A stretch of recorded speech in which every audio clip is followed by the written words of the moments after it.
দেব শুভশ্রী জুটি ফিরে আসবে, তবে শর্ত একটাই। দীর্ঘ 9 বছর অপেক্ষার পর মুক্তি পেতে চলেছে দেব শুভশ্রী অভিনীত বহু প্রতীক্ষিত ছবি ধূমকেতু। কৌশিক গঙ্গোপাধ্যায়ের এই ছবির আইনি জটিলতা পেরিয়ে অবশেষে স্বাধীনতা দিবসেই মুক্তি ঘোষণা হয়েছে। ধূমকেতু ঘিরে দেব শুভশ্রী অনুরাগীদের উত্তেজনা তুঙ্গে। এক দশক পর এই সুপারহিট জুটিকে আবার বড় পর্দায় দেখা যাবে, কিন্তু এই খুশির মাঝেই চমক। প্রযোজক রানা সরকার জানালেন, এটাই হতে পারে তাদের শেষ একসঙ্গে কাজ করা ছবি, যদি না দর্শক নিজেরাই সেটা বদলান।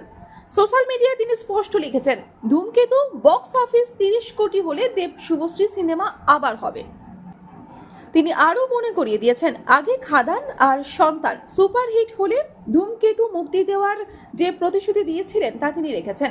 এবার দর্শককে চ্যালেঞ্জ ছুড়ে দিয়েছেন, তারা যদি 30 কোটি লক্ষ্যমাত্রা পূরণ করেন, তিনিও দেব শুভশ্রী জুটিকে আবার পর্দায় ফিরিয়ে আনার দায়িত্ব নেবেন।